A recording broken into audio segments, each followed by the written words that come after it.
మొట్టమొదటిగా పరమందు ఆసీనుడయుండి మనలందరినీ ఆయన కృపా కనిక్రమముల చేత క్షేమంగా ఉంచినటువంటి దేవాది దేవునికి సర్వశక్తునికి నా యొక్క కృతజ్ఞతలు నేను తెలియజేస్తూ, మీ అందరూ మరి దేవుని ఆరాధించడానికి ఆసక్తిగా కూడి వచ్చినటువంటి మీ అందరికీ నా వందనాలు తెలియజేస్తున్నాను. మరి ముఖ్యంగా సంతోషకరమైనటువంటి వార్త ఏంటనంటే, మారు మనసు పొందేటువంటి ఒక పాపిష్మే పరలోకమందు ఎక్కువ సంతోషము కలుగునన్నారు. కనుక ఈ దినమున మనతో పాటుగా క్రీస్తు శరీరంలోనికి చేర్చబడినటువంటి మరి మన ప్రియులు ఫిలోమోన్ గారి యొక్క కుమార్తె సహోదరి శ్రావణి గారు, ఆమె క్రీస్తునందు మనతో కూడా మరి సాఠ్యముగా మరి రక్షించబడ్డాన్ని బట్టి ప్రభు పేరట మరి నేను హృదయపూర్వక వందనాలు తెలియజేస్తున్నాను. చాలా సంతోషకరమైనటువంటి విషయం. ఎందుకనంటే దేవుడు మానవుల యొక్క పాప పరిహారార్థ బలిగా యేసుక్రీస్తుని మన జీవితాల్లోకి తగినటువంటి ఆశీర్వాదంగా ఉంచినందుకు, దేవుడు కలగజేసినటువంటి రక్షణకి ఆయనకు మనము జీవితకాలం అంతా కూడా కృతజ్ఞతలు చెల్లించవలసిన వారమే ఉన్నాం. కనుక ఇక మీదట క్రీస్తునందు మనకి సహోదరునిగా ఇంకనూ ఆత్మ సంబంధమైనటువంటి జ్ఞానంలో దేవుడు కాచి భద్రపరిచినట్లుగా మనందరం కూడా ప్రార్థన చేద్దాం.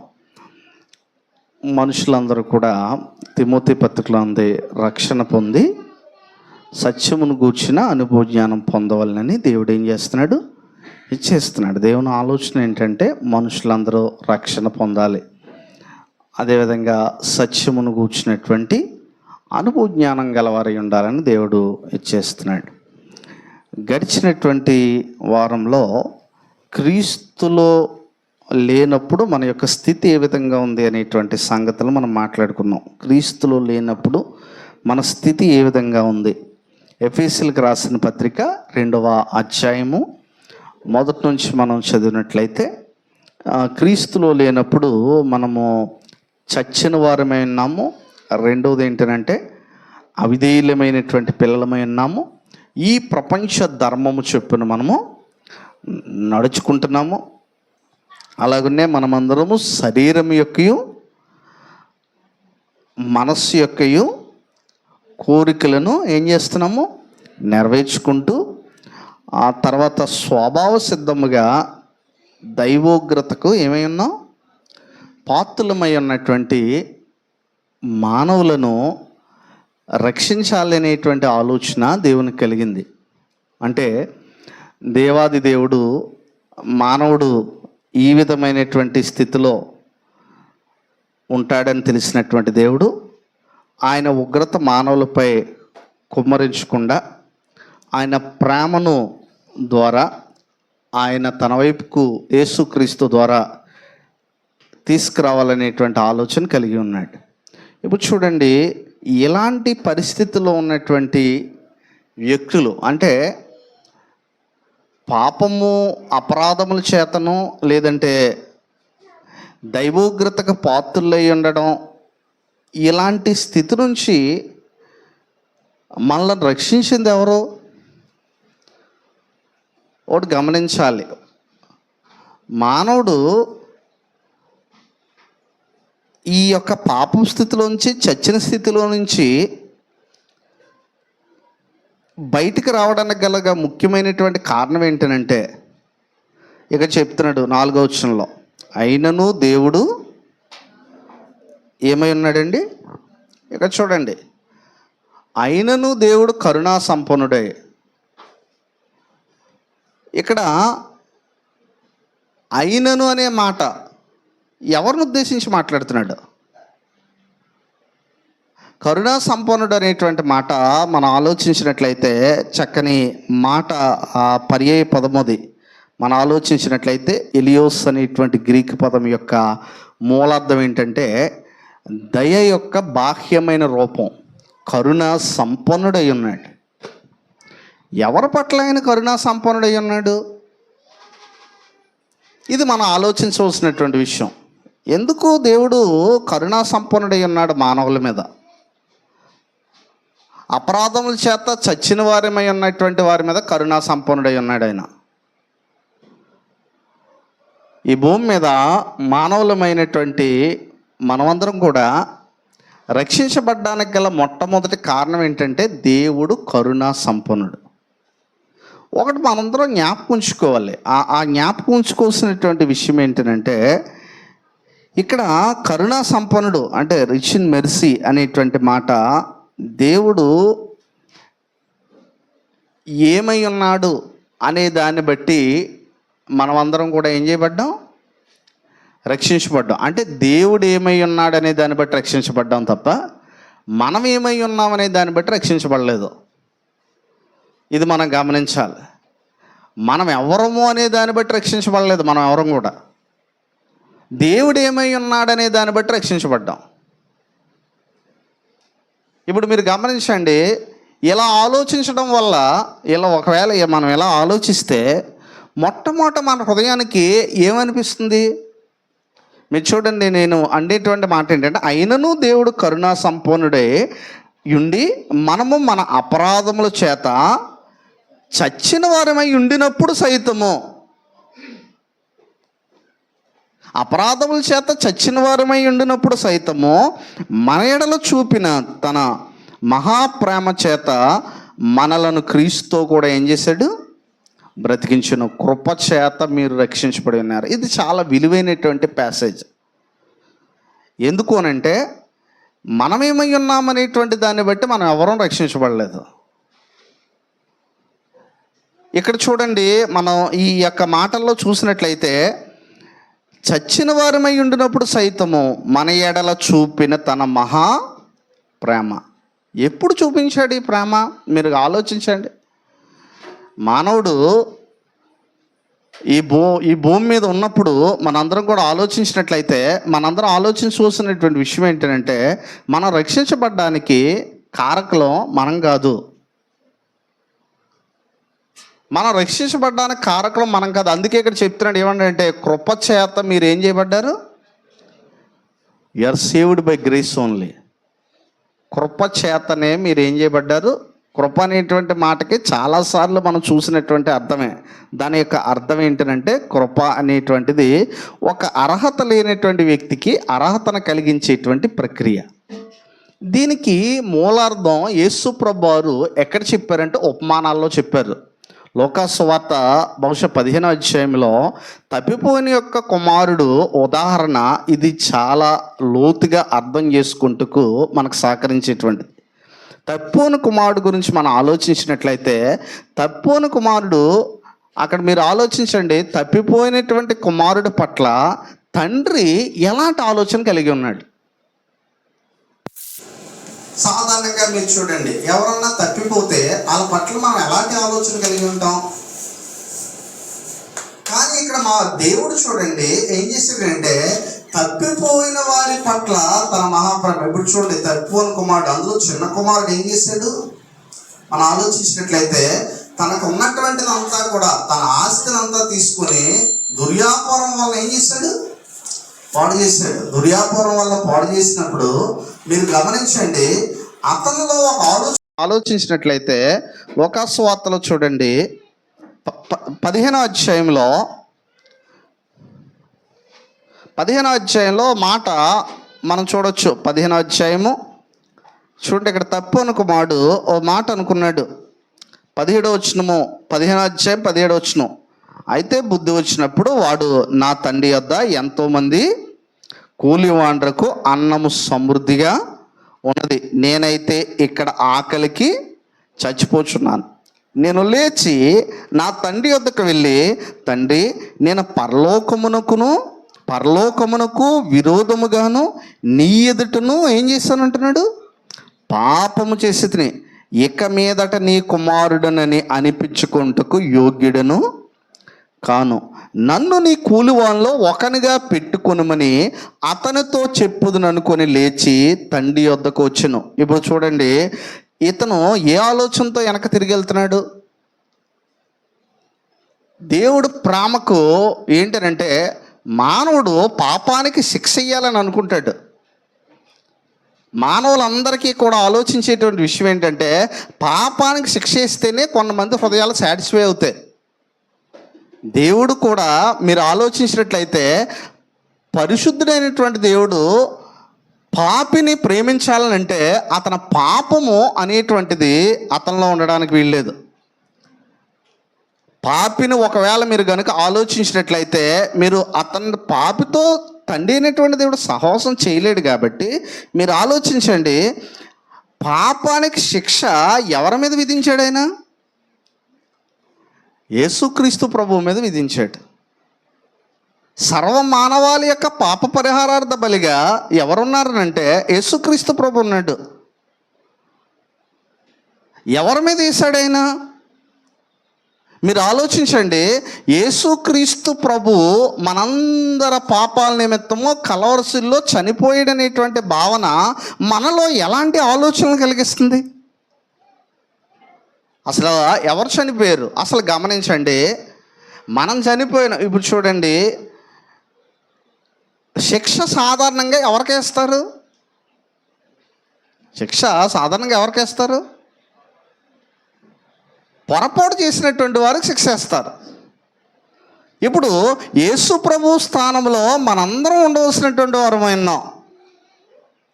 కానీ యేసు ప్రభు వారి స్థానంలో మనందరం ఉండవలసిన వారమైనటువంటి వారమై ఉన్నప్పటికీ మనకు బదులుగా ఇంకొక పాపి వెళ్ళి ఆ శిక్ష అనుభవించలేదు. ఎవరు అనిపించారు? ఏ పాపము లేనటువంటి, మనం పాట కూడా పాడుతుంటాం, ఏ పాపం ఎరుగని ఓ పావనామూర్తి మనకి బదులుగా ఆ మానుని ఎత్తుకున్నాడు.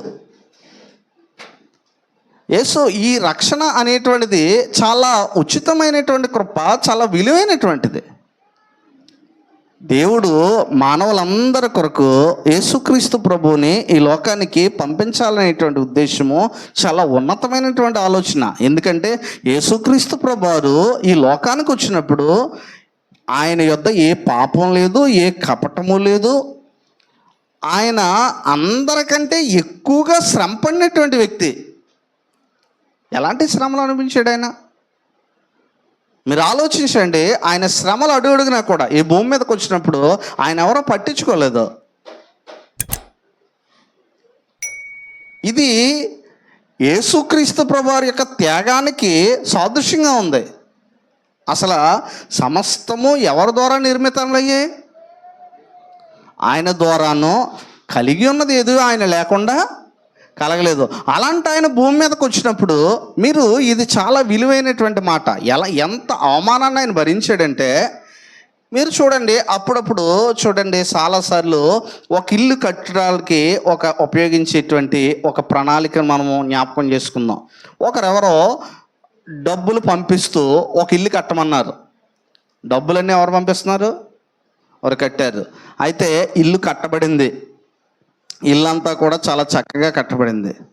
ఇప్పుడు ఆ ఇంటిని చూడడానికి ఒకవేళ డబ్బులు పంపించి కష్టార్జితం అంతా కూడా వెచ్చించి అంతా పంపించిన తర్వాత ఇల్లు కట్టబడిన తర్వాత ఆ ఇంటికి వెళ్ళినప్పుడు ఆ ఇంట్లో ఉన్నటువంటి వారు ఆ వ్యక్తిని రానివ్వకపోతే ఆ బాధ ఎలాంటిది? అది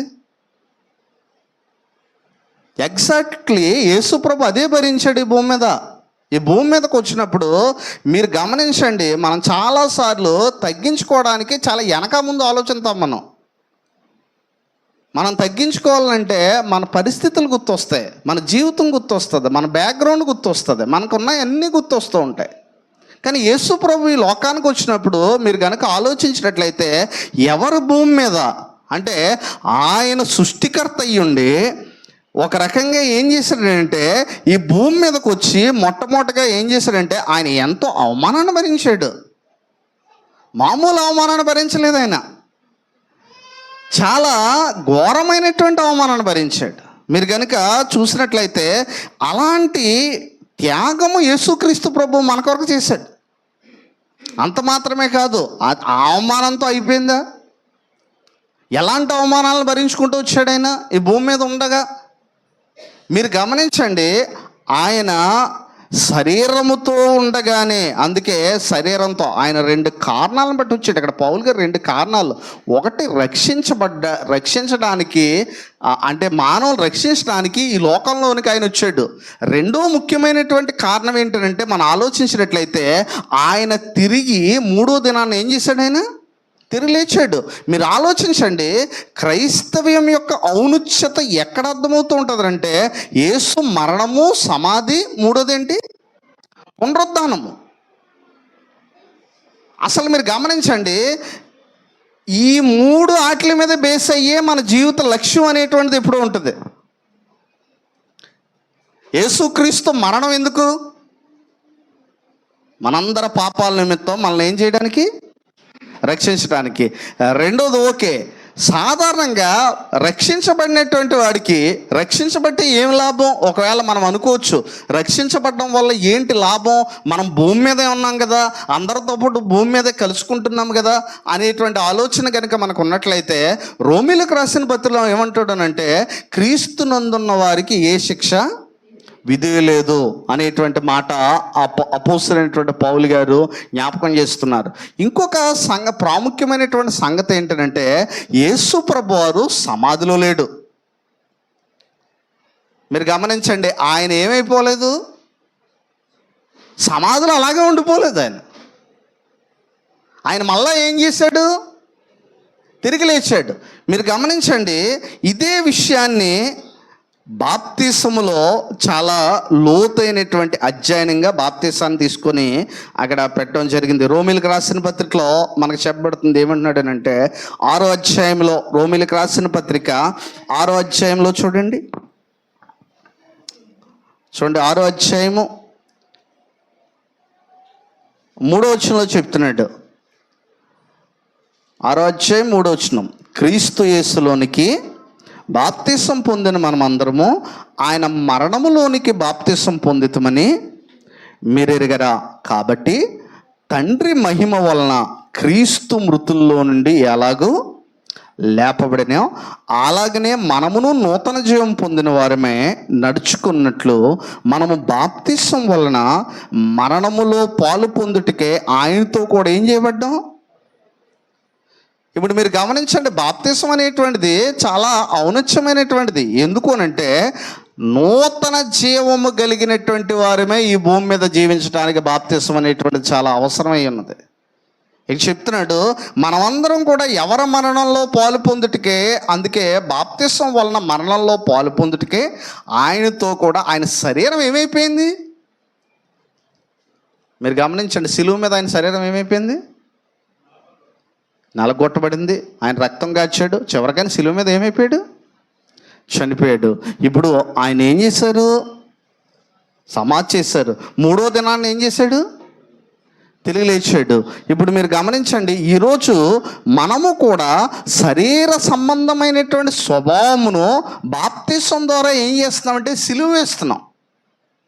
అంత మాత్రమే కాదు, ఏం చేస్తానంటే, మనం బాప్తిసం పొందినప్పుడు అది ముంచబడుతున్నాము కాబట్టి సమాధి చేయబడి మరలా నూతన జీవం కలిగినటువంటి వారమే లేపబడం. అంటే నూతన జీవం పొందిన వ్యక్తిగా నువ్వు జీవించవలసిన వాడమే అన్నా. ఇక్కడ రక్షణకి బాప్తిసానికి ఒక చిన్న డిఫరెన్స్ మీరు గమనించండి. బాప్తిసం పొందడము ఎందుకునంటే రక్షణ సంపాదించుకోవడానికి కాదు, రక్షణ స్వీకరించడానికి. ఎందుకో తెలుసా? ఎవడును క్రియల వల్ల నీతిమంతుడిగా ఏం చేయబడ్డు? తీర్చబడ్డావు.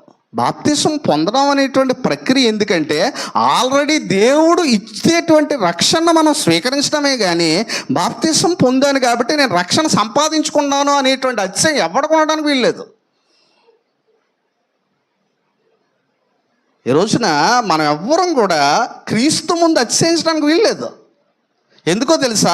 మనం ఏమి చేసినా రక్షించబడతాం. ఏం చేస్తే రక్షించబడతాం చెప్పండి? ఒకవేళ ఎన్ని చేస్తే రక్షించబడతాం? ఇది చేసేటువంటి ప్రక్రియ ఎందుకు అనంటే, దేవుడు ఏం చేస్తున్నాడంటే మనందరినీ కూడా అది స్వీకరిస్తున్నాడు. ఎప్పుడైతే మనం బాప్తిసం పొంది ఉన్నామో ఆయన ఇచ్చే రక్షణ మనం ఏం చేస్తున్నాం, స్వీకరిస్తున్నాం. అందుకే ఇంగ్లీష్లో చక్కని మాట ఉందో, baptism is not for ending salvation but it is for receiving our salvation. మనము మన రక్షణను ఏం చేస్తున్నామంటే స్వీకరిస్తున్నాం. ఎందుకనంటే మీరు కృపచేతనే ఏం చేయబడ్డారు, రక్షించబడి ఉన్నారు. ఇది మీ వలన కలిగినది కాదు. ఎంతమంది, అందుకే యేసుప్రభు ఏం చేశాడంటే క్రీస్తునందు ఉన్నటువంటి వారికి ఉండే బెనిఫిట్ ఏంటి, అసలు క్రీస్తునందు ఉండడం వల్ల వచ్చే లాభం ఏంటి? మీ అందరి మనసులకి ఒక ప్రశ్న అనేటువంటిది సాధారణంగా ఒకసారి మనస్సాక్షిని అడగండి. ఒక విషయం ఏంటంటే ఈ భూమి మీద మానవుడిగా జీవిస్తున్నటువంటి మనం పాపముతో ఏం చేస్తూ ఉంటాం, సాధారణంగా పోరాడుతూ ఉంటాం. ఇప్పుడు క్రీస్తు యేసునందున్న వారికి ఏమి లేదన్నాడు, ఏ శిక్ష విధి లేదు అనేటువంటి మాట చెప్పడం జరిగింది. ఇప్పుడు యేసుక్రీస్తు ప్రభువును ఒక వ్యక్తి అంగీకరించి రక్షించబడి బాప్తిసం ద్వారా ఒక వ్యక్తి సంఘంలో చేర్చబట్టు ద్వారా వచ్చేటువంటి లాభం ఏంటి అని మనం అడిగినట్లయితే ఆయన ఎల్లప్పుడూ కూడా అందుకంటాడు, ఏమంటుంటాడనంటే మీరు మారుమనసు పొంది ప్రతి ఒక్కడు కూడా యేసుక్రీస్తు నామమున ఏం చేయమన్నాడు, బాప్తిసం పొందండి. అప్పుడు మీరు పరిశుద్ధాత్మ అనే వరమును ఏం చేస్తారు, పొందుకుంటారు. పరిశుద్ధాత్ముడు ఏం చేస్తుంటాడనంటే ఎప్పుడైతే దేవుడు నావాడు అని అనుకున్నాడో వాళ్ళకి ప్రత్యేకంగా చూస్తాడు ఆయన. ఎందుకు ప్రత్యేకంగా చూస్తాడు? ఎందుకంటే మనకు చూడండి హెబ్రీ పత్రికలో ఏముందో చూడండి, ఆయన ఏమంటున్నాడో చూడండి. హెబ్రీలకు రాసిన పత్రిక అని అంటున్నాడండి, హెబ్రీలకు రాసిన పత్రిక 4వ అధ్యాయంలో మీరు కనుక చూసినట్లయితే 14వ వచనంలో చూడండి. 4వ అధ్యాయము 14వ వచనము.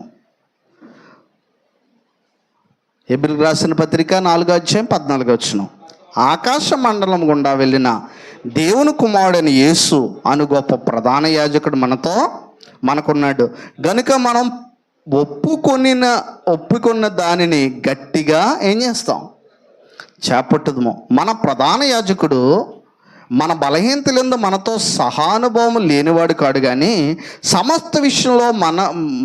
సమస్త విషయంలోనూ మన వల్లనే శోధింపబడినను ఆయన పాపం లేనివాడిగా ఉండెను. కనుక మనము కనికరింపబడి సమయోచితమైన సహాయం కొరకు కృప పొందినట్లు ధైర్యముతో కృపాసనమున వద్దకు. కొంతమందికి ఒక ప్రశ్న వస్తూ ఉంటుంది, పాపం చేస్తే ఒకవేళ పాపం చేస్తే ఒకవేళ కనుక పాపం చేసినట్లయితే మళ్ళా పాపం చేసినట్లయితే రక్షించబడే ఛాన్స్ ఉందంటారా లేదంటారా? ఇప్పుడు నేను ఉందన్నాను అనుకోండి, మీరు పాపాన్ని ప్రోత్సహిస్తున్నారని అంటారు. లేదన్నాను అనుకోండి, మీరు పాపాన్ని చేయించగలరా? అది చెప్పండి, దానికి సమాధానం. ఈ భూమి మీద చచ్చిపోయే వరకు ఏ పాపం నేను చేయలేనని ఒక లెటర్ రాసామండి. ఒకవేళ నేను చెయ్యనని అనుకుని వాక్యానికి వ్యతిరేకంగా మాట్లాడుతున్నాను. ఎందుకంటే మానవుడు బలహీనతల్లో సమానం కలిగినటువంటి వాడు, మానవ బలహీనతల్లో ఆయన సమానంగా వచ్చినటువంటి వాడు. అయితే ఇప్పుడు చెయ్యమని పర్మిషన్ కాదు, కానీ ఇక్కడ ఒక విషయం చెప్తున్నాడు. ఏమంటున్నాడనంటే ఇక్కడ ఏ వ్యక్తి అయితే ఇందాక తప్పిపోని కుమారుడు గురించి మనం చూస్తూ ఉన్నాం, తప్పు అనుకోండి, ఒకవేళ ఎవరైనా సరే వారి జీవితంలో పాపం విషయమై క్షమించబడాలి అనే ఆలోచన ఎవరికన్నా వచ్చిందని అనుకోండి, మళ్ళా ప్రభు తీసుకోడా? ఒకవేళ నిజంగా ఒక పాపి నిజంగా పశ్చాత్తాపడి ఆయన దగ్గరికి వస్తే ప్రభు తీసుకోడా? అది ఎవరికి ఇవ్వబడింది? అది నిరంతరము ప్రధాన యాజకుడై ఉన్నాడు. నిరంతరము ఏమైనాడు? ప్రధాన యాజకుడై ఉన్నాడు. మీరు గమనించినట్లయితే మీరు చూడండి, ఒక చిన్న ఉదాహరణ మీకు నేను తెలియజేస్తాను. ఇక చూడండి, దేన్ని బట్టి క్షమిస్తాడు? అయితే దేన్ని బట్టి దేవుడు క్షమిస్తాడు? ఒకసారి మీరు చూడండి, అపోస్తుల కార్యముల్లో మీరు కనుక చూసినట్లయితే ఇక్కడ ఒక సందర్భాన్ని మనం జ్ఞాపకం ఉంచుకుందాం. అపోస్తుల కార్యాలు 8వ అధ్యాయంలో చూడండి, 8వ అధ్యాయము 13వ వచనము. అపోస్తుల కార్యములు 8వ అధ్యాయం 13వ వచనం. 8వ అధ్యాయం 13వ వచనాన్ని మీరు కనుక చూసినట్లయితే అక్కడ చదవండి. అప్పుడు సీమోను కూడా ఏం పొందాడు? ఇక్కడ ఎవరు బాప్తిసం పొందారు? సీమోను కూడా నమ్మి బాప్తిసం పొంది ఫిలిప్పును ఎడబాయకుండి సూచక్రియలను గొప్ప అద్భుతములను జరుగుడు చూచి ఏం చేశాడు? ఎవరు బాప్తిసం పొందారు? ఇక్కడ సీమోను బాప్తిసం పొందాడు. ఈ సీమోను బాప్తిసం పొందిన సీమోను బాప్తిసం పొందిన తర్వాత ఒక దురాలోచన కలిగి ఉన్నాడు. ఏంటి ఆ దురాలోచన అంటే చూడండి ఏం చేశాడు. 17వ వచనం. అప్పుడు పేతురు యోహాను వారి మీద చేతులుంచగా వారు ఏం పొందారు? పరిశుద్ధాత్మను పొందిరి. అపోస్తులు చేతులుంచుట వలన పరిశుద్ధాత్మ అనుగ్రహింపబడినని సీమోను చూచి వారి ఎదుట ద్రవ్యం పెట్టి, నేనెవరి మీద చేతులుంచుదునో వాడు పరిశుద్ధాత్మను పొందినట్లు ఈ అధికారం నాకు ఈడని అడిగెను. తర్వాత చూడండి, అందుకు పేతురు, నీవు ద్రవ్యమిచ్చి దేవుని వరము సంపాదించుకుందునని తలంచుకున్నందున నీ వెండి నీతో కూడా నశించునుగాక, నీ హృదయము దేవుని ఎదుట ఎలా లేదు? సరి అయినది కాదు గనుక ఈ కార్యమందు నీకు పాలు పంపులు లేవు. కాబట్టి ఈ నీ చెడితనము ఏమని బోధించారు వాళ్ళు? ఇతను బాప్తిసం పొందిన వ్యక్తి, బాప్తిసం పొందలేని వ్యక్తి ఏమని బోధించారో చూడండి. ఈ నీ చెడితనం మానుకొని మారు మనసు పొంది ఎవరిని వేడుకోమన్నారు? ప్రభువును వేడుకొను. ఒకవేళ నీ హృదయాలోచన ఏం చేయబడవచ్చు? ఏం చేయబడవచ్చు అనంది? అంటే ఇదంతా దేని మీద బేస్ అయ్యింది? మీరు కనుక ఆలోచన అడిగితే హృదయం మీద బేస్ అయ్యింది. ఒక వ్యక్తి నిజంగా మారుమనసు పొందినటువంటి వాడైతే, నిజంగా హృదయంలో పశ్చాత్తాపం కలిగి ఉన్నాడండి, దేవుని దగ్గరికి వస్తానని అంటున్నాడు, ఒకవేళ భ్రష్టు అయిపోయాడు, అయితే మళ్ళా దేవుని దగ్గర రావాలనేటువంటి ఒక ఆలోచన హృదయంలో పుట్టింది. ఇప్పుడు దేవుడు ఆ వ్యక్తిని ఎలా చూస్తాడు? దేవుడికి మానవుడికి లాట్ ఆఫ్ డిఫరెన్స్ ఉంది బైబిల్ అంతా మనం చదివినట్లయితే. మీరు కనుక ఇక్కడ చూడండి, హృదయాలోచన ఏం చేయబడవచ్చు అని చెప్పారు ఇక్కడ? క్షమించబడవచ్చు. ఇతను బాప్తిసం పొందిన వ్యక్తి, పొందలేని వ్యక్తి? అపోస్తులు బోధించారు ఈ పాటని. ఒకవేళ నీ హృదయాలోచన సరిగ్గా కనుక ఉన్నట్లయితే, నువ్వు మారుమనసు పొందితే, చెడుతనం విడిచిపెడితే, నీ హృదయాలోచన ఏం చేయబడవచ్చు? క్షమించబడవచ్చు. యేసుక్రీస్తునందు ఎవరైతే ఉన్నారో, ఒకవేళ మా జీవితాల్లో మేము పలానా పాపం చేశామని హృదయపూర్వకంగా మీ మనస్సాక్షి చేత ఒప్పించబడినట్లయితే, పరిశుద్ధాత్ముడు ఒకవేళ మీకు అలాంటి ప్రేరేపణ కలిగించినట్లయితే, అలాంటి వారు దేవుని దగ్గరకు వచ్చి విన్నవించుకునేటువంటి ఛాన్స్ని ఇస్తున్నాడా? తీర్పు ఇచ్చేస్తున్నాడా? మీరు ఇంకొక ఉదాహరణ మీకు నేను తెలియజేస్తాను. యోహాను రాసినటువంటి పత్రికలో చూడండి ఏమంటున్నాడో. దేవుడు ఎంత కృప చూపించాడో చూడండి. ఈరోజు పరలోకం వెళ్ళడానికి సిద్ధపడడానికి మనకి దేవుడు అవకాశాలు ఇస్తున్నాడా లేదా? చూడండి, యోహాను రాసినటువంటి పత్రిక మీరు కనుక చూస్తే, మొదటి పత్రిక, యోహాను రాసినటువంటి మొదటి పత్రిక మీరు చూడండి, అక్కడ అంటున్నాడు 1వ అధ్యాయము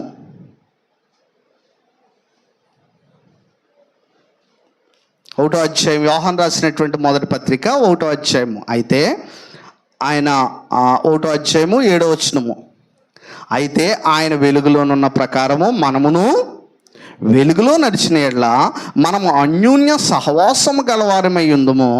అప్పుడు ఆయన కుమారుడైన యేసు రక్తము మన ప్రతి పాపము నుండి మనల్ని ఏం చేస్తుంది? పరలోకం వెళ్ళడానికి నిజంగా మన జీవితాల్లో నిజమైన మారు మనసుతో కనుక ఖచ్చితంగా వెయిట్ చేసినట్లయితే ఎంత సులువు చేసేసాడు ఆయన యేసుప్రభువారి యొక్క రక్తం వలన. పరలోకం వెళ్ళాలనేటువంటి గమ్యం కలిగినటువంటి వారికి ఒకవేళ మనసు అపరాధ భావం అనేటువంటిది వచ్చినట్లయితే, అపరాధ భావమును ఎవరితో? దేవునితో సమ్మతపరుచుకునేటువంటి అవకాశం దేవుడు ఇస్తున్నాడు. కానీ ఒకటే, పాపం చేసిన తర్వాత దేవుడు క్షమిస్తాడేమో కానీ పర్యావసనాలు మాత్రం ఫేస్ చేయవలసి ఉంటుంది. పర్యావసనాలు మాత్రం తప్పు. ఇంకొక మాట అంటున్నాడు, ఏమంటాడంటే, మనము ఇక్కడ ఒక మాట అంటున్నాడు 8వ వచనంలో, మనం పాపం లేని వారు అని చెప్పుకునే మనల్ని మనమే మోసపుచ్చ మనలో సత్యం ఉండదు. 9వ వచనం అన్నాడు, మన పాపములను మనము ఏం చేసిన ఎడల, ఒప్పుకొనిన ఎడల. చూడండి, సాధారణంగా రక్షణ ఎందుకు కోల్పోతారు తెలుసా? చాలామంది రక్షణ ఎందుకు కోల్పోతారు జీవితంలో?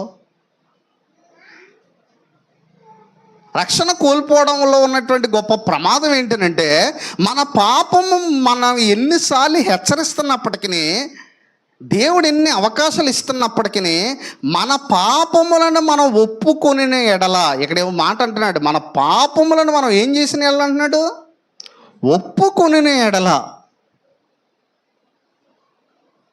పాపం అంటే ఏంటి అసలు?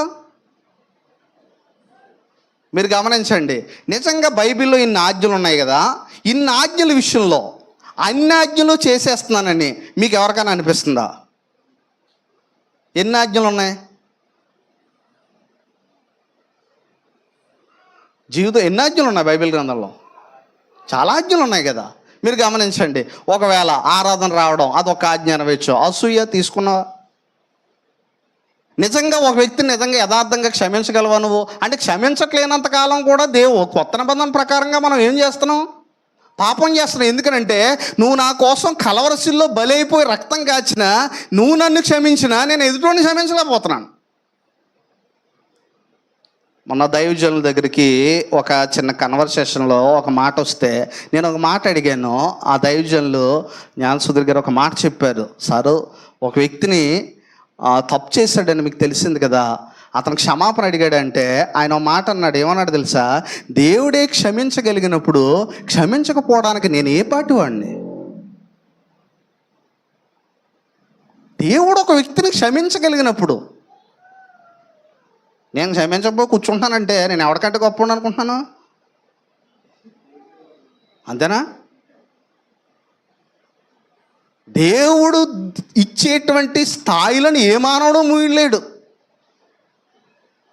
కనుక ఆయన ఏమంటున్నాడంటే, దేవుడు ఎంత కృప అనుగ్రహించాడంటే, ఈ పరలోకమైనటువంటి ప్రయాణంలో మానవుడు పాపం చేస్తాడని దేవుడు ముందుగానే దేవుడు, ఆ ప్రధాన యాజకుడైతే సంవత్సరానికి ఒక్కసారి వచ్చి ఏం చేస్తాడు? వాళ్ళు మారిపోతూ ఉంటారు. ఏం చేస్తూ ఉంటారంటే, ఆ ప్రధాన యాజకులైతే సంవత్సరం లేదంటే వాళ్ళ టైం అయిపోయినప్పుడు ఏమైపోతుంటారు? మారిపోతుంటారు. ఈ ప్రధాన యాజకుడైతే నిరంతరము, ఒకటి గమనించండి, మనకు సహాయం చేసే కారణాన్ని బట్టి యేసు ప్రభు తండ్రి కుడి పార్శ్వం మీద కూర్చొని ఉన్నాడు. సంఘాన్ని పరిపాలించడమే కాదు, సంఘమునకు సహాయం చేయడానికి కూడా. అందుకే మన యొక్క బలహీనతల్లో ఆయన ఏం చేస్తానంటున్నాడు? సమానుభవులు. అందుకే ఆయన కృపాసనమున వద్దకు చేరుదుము. కనుక యేసుక్రీస్తునందు ఉన్నటువంటి వారికి కలిగేటువంటి భాగ్యం ఇదే. ఇంకొకటి, ఒకవేళ యేసు ప్రభు మనం తప్పు చేసినప్పుడు శిక్ష వేసాడని అనుకోండి, అది కూడా చెప్తున్నాడు పౌలు గారు. చూడండి, రోమీలకు రాసిన పత్రికలో ఏమని చెప్తున్నాడో చూడండి. రోమీలకు రాసినటువంటి పత్రిక 8వ అధ్యాయంలో చూడండి. 8వ అధ్యాయము 33వ వచనంలో చూడండి ఏమంటున్నాడో. 8వ అధ్యాయము 33వ వచనం, దేవుని చేత ఏర్పరచబడిన వారి మీద నేరము పోడెవడు, నీతిమంతులుగా తీర్చువాడు దేవుడే. ఇంకో మాట అంటున్నాడు ఇక్కడ 34వ వచనం, శిక్ష విధించువాడెవడు, చనిపోయినా ఏమంటున్నాడండి? క్రీస్తు యేసే. అంతేకాదు, మృతుల్లో నుండి లేచిన వాడును, దేవుని కుడిపార్శ్వమున ఉన్నవాడును, మన కొరకు విజ్ఞాపనము కూడా చేయువాడును ఆయనే. మనం అనుకుంటాం యేసుప్రభు మనల్ని రక్షించి వదిలేడు అనుకుంటాం మనం, కానీ వదలట్లేదు ఆయన. సరే, ఈరోజు మనం రక్షించబడ్డాం, వదిలేశాడు ఆయన మనల్ని. మన కొరకు నిరంతరం ఏం చేస్తాడంట? ఏం చేస్తున్నాడంటే ఏమనుంది ఇక్కడ ఈ మాటలో? విజ్ఞాపనం చేస్తాడంట. ఏమని విజ్ఞాపనం చేస్తున్నాడు? మీరు ఆలోచించండి, ఏమని విజ్ఞాపనం చేస్తూ ఉంటాడంటారు? కరుణాధారుడైనటువంటి యేసుక్రీస్తు తన పిల్లల్ని పోగొట్టుకోవడానికి ఏమాత్రము కూడా ఏం చేయడైనా. దేవుడికి మానవుడికి ఒక డిఫరెన్స్ ఉంది. ఏంటనంటే, దేవుడు మానవుడు ఇంకొక మానవుడు తప్పు చేస్తే వాడు తీర్పిస్తాడు, లేదంటే విడిచిపెడతాడు. కానీ దేవుడు ఎలాంటి సమర్థుడు అని అంటే, ఒక మానవుడు తప్పు చేసినప్పటికీ అతను మరలా బుద్ధి చెప్పి అతనిలో మారు మనసును కలిగించి అతను నిజంగా యథార్థవంతుడైతే, దేవుని వాక్యానికి లోబడేవాడైతే మరలా వెనక్కి తెచ్చుకునేటువంటి సామర్థ్యం ఎవరి దగ్గర ఉంది? ఎవరి ప్రేమలో ఉంది చెప్పండి. అది మీరు గమనించండి. పశ్చాత్తాపంతో ప్రార్థన చేసేటువంటి వారు ఏ వ్యక్తిని కూడా ఆయన వద్దనడు. అందుకే చూడండి, మనం చాలాసార్లు పశ్చాత్తాపము మీరు గమనించినట్లయితే, పశ్చాత్తాపం అనేటువంటిది యేసుక్రీస్తు కలవరసిల్లో మనందరి పాపాల నిమిత్తం చనిపోయాడు అనేటువంటిది మనలో ఉన్న దేన్ని తీసివేసింది? మీరు చూడండి, ఎబేసీలకు రాసిన పత్రికలోనే ఉంది, మీరు కృపచేతనే ఏం చేయబడ్డారు? రక్షించబడి ఉన్నారు. మీరు ఒక విషయం గమనించండి. అప్పు తీసుకున్నారు ఎవరి దగ్గర? 1,00,000 రూపాయలు ఒకవేళ అప్పు తీసుకున్నాడు అని అనుకుందాం. అది కట్టాలి. ఎవరు కట్టాలి? అది వాడు కష్టపడి కట్టేసాడు అనుకోండి. కష్టపడి కట్టేసినోడు ఎలాగుంటాడు? కష్టపడి కట్టేసినోడు ఎలా ఉంటాడండి? ఇచ్చేసాను కదా మొన్న అప్పు అంటాడు. అదే ఏం చేశాడంటే, మీరు కనుక ఇంకొక వ్యక్తి వచ్చి దాన్ని కట్టేశాడు. ఇప్పుడు ఈ వ్యక్తి ఎలా ఉంటాడు చెప్పండి? ఇంకో వ్యక్తి వచ్చి దాన్ని కట్టేస్తే ఆ కట్టిన వ్యక్తికి ఎలా ఉంటాడు? ఖచ్చితంగా అస్సలు గర్వపడడానికి ఛాన్స్ ఉందా? ఈరోజున క్రైస్తవుల్లో గర్వం ఉండడానికి వీళ్ళు ఎందుకు లేదు అని అంటే, అసలు క్రైస్తవుడు మూలమే వాడు రక్షించబడలేదు. అందుకే మనం ఎవ్వరమును ఏం చేయబట్ట వీలు లేదన్నాడు ఆయన. అతిశయించడం వీళ్ళు. ఈరోజు ఆరాధనకు వచ్చేటప్పుడు కూడా నేను చాలాసార్లు చెప్తాను, మనం చాలాసార్లు అనుకునేటువంటి విషయం ఏంటంటే, ఆరాధించుటకు మనం అర్హులు అనే ధీమాతో వస్తూ ఉంటాం. కానీ ఏ మానవుడు అర్హుడు కదా ఆయన ఆరాధించడానికి. క్రీస్తు ప్రభువు గనుక మన నిమిత్తం రక్తం కాచుండకపోతే మన ఆరాధన అసలు ఆ దేవుని చెంతకు, మన ఆరాధన కానీ మన పాటలు కానీ లేదంటే మనం ఎంత టాలెంట్ ఉపయోగించి ప్రదర్శించినా ఆయన తీసుకోడు. ఎందుకంటే ఆయన పరిశుద్ధుడు. ఆయన ఏం చేశాడనంటే, పాపుల దగ్గర కూడా నేను ఆరాధన తీసుకుంటాను, అయితే నా కుమారుడు వారి కోసం చనిపోయాడు కాబట్టి. అందుకే ప్రార్థనలో ఎక్కువగా మనం అనేటువంటి మాట ఏంటంటే, కృతజ్ఞతాస్పర్లు చెల్లిస్తూ ఉంటాం. అందుకే దావీదు చక్కని మాట మాట్లాడాడు, కృతజ్ఞతార్పణలు చెల్లించుచు ఆయన గుమ్మముల్లో ఏం చేయమన్నాడు? ప్రవేశించుడే. ఆయన ముందు నిలువగలిగినటువంటి వాడేవాడు. కాబట్టి మన యొక్క జీవితాల్లో మనము ఒకటి గమనించాలి, కృపచేత రక్షించబడ్డాము అనే ఆలోచన మనలో ఉన్న గర్వాన్ని తగ్గిస్తుందా లేదా? ఎలా రక్షించబడ్డాం? కృపచేత రక్షించబడ్డాం అనే ఆలోచన. ఇది ఎంతకాలం? ఎలా రక్షించబడ్డావు? మనం చాలాసార్లు ఒక్కొక్కసారి ఎక్స్పీరియన్స్ చెప్పుకోవడానికి ఇష్టపడుతూ ఉంటాం. ఎందుకంటే నేను రక్షించబడి ఎన్ని సంవత్సరాలు అయిందంటుంటాం. నువ్వు రక్షించబడి ఎన్ని సంవత్సరాలు అయినా నువ్వు సొంతంగా కొందించుకున్నది కాదు ఇది. నువ్వు 50 సంవత్సరాలు అయినా రక్షించబడి తెచ్చిన 50 సంవత్సరాల క్రితం నువ్వు కష్టపడితే వచ్చిన రక్షణ కాదు అది. సో రక్షణలో కొనసాగే అనుభవాన్ని తెలియజేస్తుంది, కానీ రక్షణ పొందుకుంటూలో ఉన్న అనుభవాన్ని తెలియజేయట్లేదు. ఎందుకంటే అది ఎవరి వల్ల కలిగింది? అది పర్టికులర్గా చెప్పేశాడు అపోస్తలుడైనటువంటి పౌలు. ఏమని చెప్పేశాడంటే పర్టికులర్గా, అది మీ వలన కలిగింది కాదు, దేవుని కృపావరమే. ఆయన రక్షణ ఒకటే కాదు, తన పరిచర్య అంతా కూడా దేవుని కృపావరమే అనుకున్నాడు. చూడండి, కొరింథీయులకు రాసిన పత్రికలో తన పరిచర్య అంతటి గురించి కూడా ఆయన అదే మాట చెప్పాడు. చూడండి, ఇది ఎప్పుడు కూడా జ్ఞాపకం ఉంచుకోవాలి. కొరింథీయులకు రాసినటువంటి మొదటి పత్రిక 15వ అధ్యాయంలో ఏమన్నాడు చూడండి.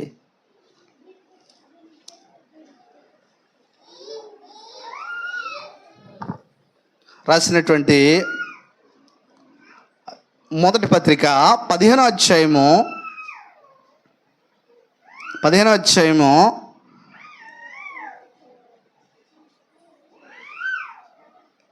9వ వచనం చూడండి. ఏలయనగా నేను అపోస్తులందరిలో తక్కువ వాడును,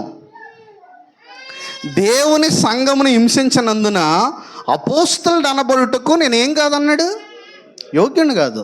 పౌలుకు తెలుసు తాను ఏం చేస్తున్నాడో దానికి ఆయన యోగ్యుడు కాదని, యోగ్యుని కాదు. ఇంకో మాట ఏమంటున్నాడో చూడండి. అయినను నేనేమై ఉన్నానో అది దేవుని కృప వలననే అయ్యున్నాను, మరియు నాకు అనుగ్రహింపబడిన ఆయన కృప ఏం కాలేదు, నిష్ఫలము కాలేదు. కానీ వారందరికంటే నేను ఎక్కువగా ఏం చేశాను, ప్రయాసపడితేనే. ప్రయాసపడినది నేను కాదు, నాకు తోడై ఉన్నా ఏమంటున్నాడండి. అంటే ఎంత ఘనత ఇచ్చేశాడు దేవుని కృపకి. ఈరోజున ఇక్కడ సంఘంగా మనం సమకూర్చడం, సంఘం మనల్ని రక్షించడం, ఈరోజు మన ద్వారా ఆయన సత్క్రియలు అనేటువంటి స్వీకరించడం, ఇదంతా ఎవరి వల్ల కలిగినటువంటి యోగ్యత? ఇదంతా కూడా దేవుని కృప వల్ల మనకు అనుగ్రహించినటువంటి భాగ్యం ఇది. అందుకే పౌలు ఏమంటున్నాడంటే, దేవుడు ఒక విషయం గమనించినట్లయితే ఆయన జీవితంలో అంతా గుర్తించినటువంటి మాట మనం చూద్దాం. తిమోతికి రాసిన పత్రికలో కూడా ఆయన చెప్తున్నాడు. ఏమంటున్నాడో చూడండి. ఏమంటున్నాడనంటే, తిమోతికి రాసినటువంటి పత్రిక, తిమోతికి రాసిన మొదటి పత్రిక 1వ అధ్యాయం 12వ వచనము. 1వ అధ్యాయం 12వ వచనం ఏమంటున్నాడు చూడండి. పూర్వము దోషకుడును హింసకుడును హానికరుడైన నన్ను ఏం చేశాడు,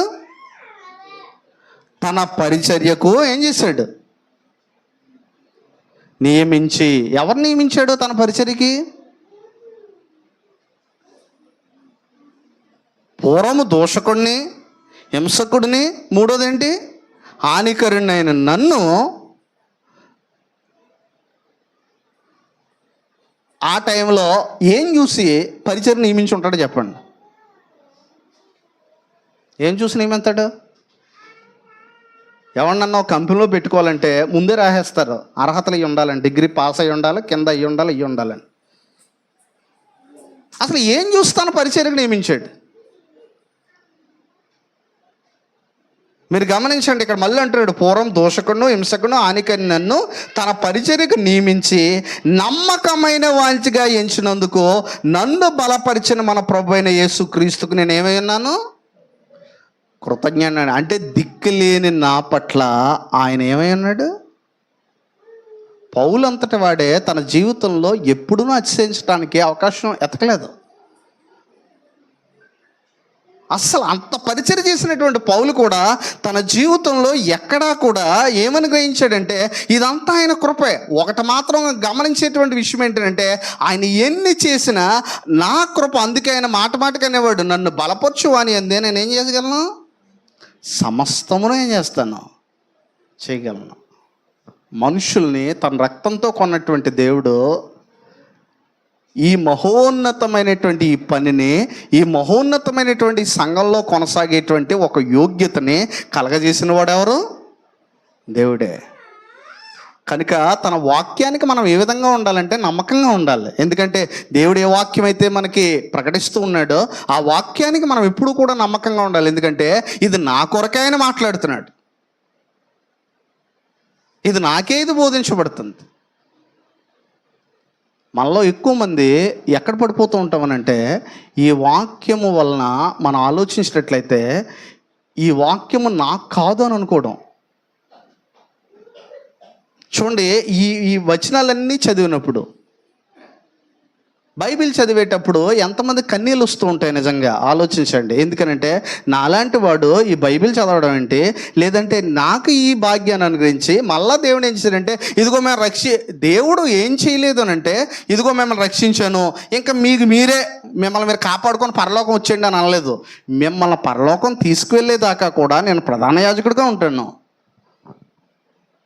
నిరంతరం మనకి ఏం చేయాలి వాడు అన్నాడు. ఎందుకు క్రీస్తులో ఉన్న వాళ్ళకు ఉండే బెనిఫిట్ ఏంటంటే, క్రీస్తులో ఉన్నటువంటి వారికి క్రీస్తు జ్ఞానము, క్రీస్తునందు పాపక్షమాపణ, క్రీస్తునందు ఆత్మ సంబంధమైన ప్రతి ఆశీర్వాదమును ఏం చేశాడంట, మనకి అనుగ్రహించాడంట.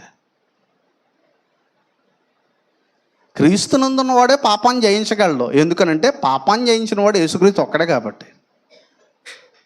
పాపం చేయించిన వాళ్ళు ఎవరున్నారు ఈ లోకంలో చెప్పండి? ఎవరన్నా ఉన్నారా? ఎవరో లేదు. క్రీస్తు ఏం చేశాడంటే పాపమును జయించాడు. ఇప్పుడు పాపమును జయించడం తెలిసిన వాడే మన చేత పాపమును జయించేవాడిగా చేయగలడు. ఇప్పుడు మీరు గమనించండి, డ్రైవింగ్ వచ్చిన వాడే ఏం నేర్పించగలడు? అంతేగాని 2-3 రోజులు నేర్చుకున్నవాడు మామూలుగా వచ్చేసి నేను డ్రైవింగ్ నేర్పిస్తానంటే ఏమైపోతాడు? ఈరోజు పాపముల నుంచి మనల్ని విడిపించగలిగే శక్తి యేసుక్రీస్తు ప్రభువు తప్ప ఎవరికే లేదు. ఎందుకనంటే ఆయన పాపమును జయించి నీతిమంతుడిగా అంటే పాపమును జయించి ఏం చేశాడంటే ఈ లోకంలో ఆయన తండ్రి కుడి పార్శ్వాన ఏమై ఉన్నాడు? ఆసీనుడు. ఇప్పుడు సంఘమునకు శిరస్సు ఎవరు? క్రీస్తు ప్రభు. క్రీస్తు ప్రభు పాపం లేనివాడిగా ఉన్నాడు. ఇప్పుడు సంఘానికి ఉన్న గొప్ప కృప ఏంటో తెలుసండి. లోకస్తులు అందరూ పాపాన్ని జయించాలనుకుంటారు, కానీ వాటి నాయకులు పాపం చేసినటువంటి వారే. ఎందుకంటే కానీ ఈ భూమి మీద క్రీస్తు సంఘానికి శిరసైన క్రీస్తు ఒక్కడే పాపాన్ని జయించాడు. ఇంకెవరైనా జయించారా ఈ లోకంలో? మానవుల పాపాన్ని క్షమించి మానవులను పాపం నుంచి పవిత్రులుగా చేర్చి వారిని పరలోక రాజ్యానికి చేర్చగల సమర్థుడు ఎవరున్నారు? యేసుక్రీస్తు తప్ప. అందుకే అంటున్నాడు, ధైర్యముతో కృపాసనమునొద్దకు చేరుదము. సాధారణంగా మీరు చూడండి, పాపం చేసిన వాడు అంటండి, స్కాలర్స్ ఏం రాశారంటే ఎవడన్నా పాపం చేశాడని అనుకోండి, వాడు మూలన కూర్చుంటాడంటే ఎవడో పట్టించుకోడంటండి. పాపం చేసిన వాడు సాధారణంగా పిలవాలని అనుకుంటాడట. అందుకే గ్రంథకర్తలు ఏం రాశారంటే సుంకపు మెట్టిన వద్ద కూర్చున్న మత్తయిని ఆయన ఏం చేశాడు? పిలిచాడు. ఎందుకనంటే పాపి సాధారణంగా నన్ను ఎవడన్నా రక్షించగలిగేవాడు ఉంటాడా, నన్ను ఎవడన్నా క్షమిస్తాడంటారా, ఈ ఆలోచనలు ఎక్కువ ఉంటాడట. అలాంటి వారందరికీ యేసుప్రభు ఏం చేశాడంటే ఆ పాపాత్ముడైన స్త్రీ ఆయన కాళ్ళు కడిగినప్పుడు ఆయన ఏం చేశాడు? ఆయన అందులో ఒకడు ఉన్నాడు, ఏమన్నాడంటే ఈమె ఎవరో ఈయనకి తెలియట్లేదు కాబట్టి ఏం చేస్తానంటున్నాడు? ఖచ్చితంగా ఆమె ఎవరో తెలియట్లేదు అని అన్నప్పుడు యేసుప్రభు అన్నాడు, ఒకవేళ ఆమె పాపములు విస్తారంగా ఉన్నాయేమో, ఆమె కన్నీళ్ళు కూడా ఏమై ఉన్నాయి? విస్తారంగా ఉన్నాయి. ఈ భూమి మీద పాపిని రక్షించి నిరంతరము పవిత్రంగా తన మహాప్రేమ చేత కాపాడగలిగేటువంటి సమర్థుడు యేసుక్రీస్తు ఒక్కడే. అందుకే సంఘమునకు శిరసైనటువంటి వాడు మామూలు వాడు కాదు. ఎందుకనంటే ఆయన కరుణా సంపన్నుడే. ఆయన కృపచేత మనల్ని అందరినీ ఏం చేస్తున్నాడండి? రక్షిస్తున్నాడు. కనుక నిరంతరము మనం సహవాసం కలిగి ఉండాలి. ప్రతిరోజు క్రీస్తు ద్వారా తండ్రి అయినటువంటి దేవునికి మనం కృతజ్ఞతాస్తులు చెల్లించాలి. ఎందుకంటే ఆయన ఇంకో మాట కూడా ఏమన్నాడనంటే మన హృదయం మన యందు దోషారోపణ చేసిన ఇలా. అందుకే అన్నాడు, మన హృదయము మన యందు ఏం చేయకూడదు? దోషారోపణ. ఈ దోషారోపణ చేయగలిగేటువంటిది ఎవరో తెలుసండి. మన మీద దోషారోపణ ఎవరు చేస్తారు చెప్పండి? దేవుని యొక్క వాక్యము మన హృదయముల మీద ఏం చేస్తుంది? ఖచ్చితంగా దోషారోపణ చేస్తుంది. మీరు బైబిల్ని పక్కనెట్టేయండి, మనం 5 నిమిషాల్లో నీతిమంతులను నిరూపించుకోవచ్చు లోక జ్ఞానంతో. మీరు బైబిల్ని పక్కనెడేస్తే 5 నిమిషాల్లో మీరు నీతిమంతులని ప్రజలందరికీ నిరూపించేసుకోగలరు. బైబిల్ తెరిచి చూడండి. చాలామంది భక్తులు ఏం చెప్పారో తెలుసండి? ఒక మాట చెప్పారు. ఏమన్నారో తెలుసండి? నేను బైబిల్లో తప్పులెట్టుకోవడానికి, నేను బైబిల్ చదవడానికి ట్రై చేసిన వాళ్ళు చాలామంది ఉన్నారు లోకంలో, బైబిల్లో తప్పులెట్టుకోవడానికి. కానీ బైబిల్ని చదివిన తర్వాత వారు చెప్తున్న మాట ఏంటంటే అది నా తప్పులు పట్టుకుంది. నిరంతరము బైబిల్ చదవండి. మన హృదయం ముందు ఎవడో గద్దించక్కర్లొద్దు, నిన్ను పరిశుద్ధాత్ముడే తన వాక్యం ద్వారా గద్దిస్తూ ఉంటాడు. అప్పుడు నీకు నువ్వుగానే ప్రతిరోజు కూడా పాపం చేసావని అనిపించినప్పుడు దేవుని యొక్క ఇంట్లోనే రహస్యంగానే పశ్చాత్తాపడి దేవునితో ప్రతిరోజు కూడా ఏం చేస్తామంటే సమాధానపరచుకోవడానికి ట్రై చేస్తూ ఉంటాం. అలా ట్రై చేయట్లేదనంటే మనము నిరంతరము కూడా నశించిపోయేటువంటి అవకాశం ఉంది. ఎందుకనంటే ఆయన ఒక మాట అన్నాడు, క్రీస్తు రక్తము గనుక లేకపోతే మన జీవితాల్లో, ఒకవేళ క్రీస్తు రక్తాన్ని కనుక మనం జ్ఞాపకం చేసుకోకపోతే మన జీవితాలకు ఏముంది? ఇంకా ఏముందండి? ఇంకా నష్టమే, నరకమే. కనుక క్రీస్తు రక్తం వల్ల మనం నిరంతరము కూడా ప్రధాన యాజకుడైనటువంటి యేసుక్రీస్తు ప్రభువుతో మనం ఎల్లప్పుడూ కూడా సహవాసం చేయవలసిన వారమే అన్నాం. అట్టి కృప, అట్టి దీవెన మన జీవితాల్లో దేవుడు అనుగ్రహించినట్లుగా మనం ప్రార్థన చేసుకుందాం. చక్కగా విన్న మీ అందరికీ నా హృదయపూర్వక వందనాలు.